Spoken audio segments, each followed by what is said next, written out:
Halo Sobat Investor, kembali lagi bersama saya Joseph Wijaya di channel Investor Saham BEI. Hari ini Senin ya Sobat Investor, tanggal 14 Juli tahun 2025. Hari ini kita akan membahas tentang bursa saham kita ya, di mana kita melihat ada beberapa saham yang mengalami penguatan sangat tinggi dan juga saham-saham Big Bank yang mengalami penurunan cukup dalam. Mari kita ke pembahasannya.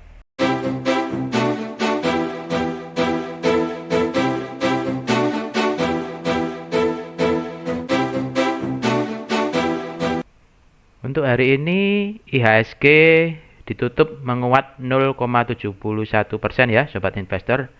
Hari ini IHSG melampaui level harga 7.000 ya. Setelah beberapa minggu IHSG terus turun dan berada di bawah harga 7.000. Untuk hari ini saham-saham yang mengalami kenaikan adalah ada saham Barito BRPT ya, mengalami kenaikan 16,67%. Terus saham yang baru IPO, saham JDIA, yang ini kembali lagi arah, ini naik 25%. Ada juga saham IPO lagi yang juga kembali mengalami arah adalah saham Meri. Kita lihat juga saham Petrosi, PTRO, mengalami kenaikan 24,76%. Selain itu kita juga lihat ada saham Brand yang mengalami kenaikan 19,67%. Ada juga saham SSIA yang mengalami kenaikan 25%, 24,93 ya tepatnya ya, ke harga 2.300. Juga ada saham NRCA mengalami kenaikan 24,85% ke harga 422. Juga ada saham Cuan yang mengalami kenaikan 17,19% ke harga 16.875. Kita lihat ini ya, beberapa saham yang mengalami kenaikan adalah saham-saham Bangla Konglo, terutama kali ini yang banyak mengalami kenaikan adalah saham dari Pak Prayogo Prangestu atau Pak PP ya. Dan terkhusus untuk CDA ini sudah arah beberapa kali. Dan untuk saham yang kita lihat ini adalah saham Cuan yang memang akan segera melakukan stock split, juga lagi mengalami kenaikan yang cukup lumayan ya, Sobat Investor. Tapi di balik itu ada juga beberapa saham perbankan dan sebagian besar ya mengalami penurunan. Penurunan ini dikarenakan kalau kita lihat di beritanya karena adanya kebijaksanaan moneter BI yang akan mengadakan rapat tanggal 15 dan 16 Juli besok ya.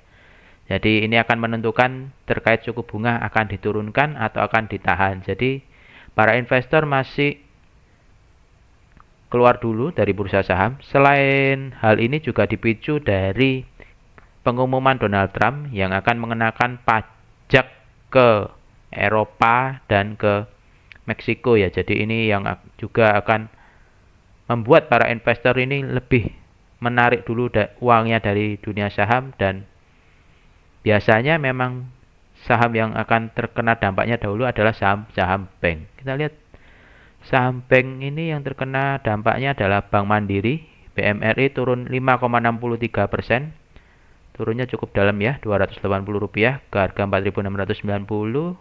Kita lihat juga BBRI. Ini turunnya 2,58%. Turun Rp100 ke harga 3.780. Kita lihat juga BBNI. Ini turunnya juga 3,35%, turunnya Rp140 di harga 4.040. Dan juga Bank BBCA ya, ini juga terkena sentimen negatif, turunnya 1,16% atau turun Rp100 ke harga 8.525. Jadi untuk kemungkinan harga-harga saham bank ini masih akan mengalami penekanan harga atau penurunan harga hingga tanggal 15 atau 16 Juli ya. Jadi mungkin kalau dari tanggal sekarang 14, 2-3 hari lagi masih ada mengalami penekanan harga, mungkin akan turun. Sedangkan untuk saham-saham Pala Konglo ini memang lagi mengalami anomali yang mengalami kenaikan luar biasa ya. Mungkin bagi para sobat investor yang bertipe swing atau trading, ini bisa dijadikan pilihan ya, saham-saham Konglo. Banyak ya, ada juga termasuk saham Pani juga mengalami kenaikan ya, bisa dijadikan pilihan untuk mendapatkan cuan di pasar saham. Untuk kalian para sobat investor yang bertipe dividend investing yang mempunyai saham perbankan, jika kalian memang tipenya dividend investing dan waktunya lama, penurunan harga ini juga menjadi sebuah kesempatan untuk kembali mengkoleksi saham-saham perbankan di harga bawah ya sobat investor ya. Karena kapan lagi bisa beli saham perbankan di harga murah, dan untuk di harga sekarang nilai dividennya pun cukup lumayan ya, dari kisaran angka 7 sampai 9%-an ya sobat investor ya. Demikian pembahasan topik kita kali ini ya sobat investor.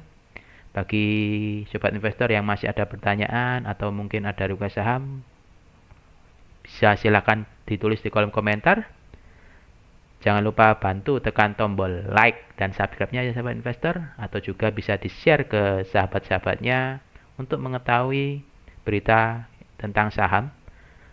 Sampai ketemu di pembahasan kita berikutnya ya sahabat investor. Terima kasih dan salam cuan.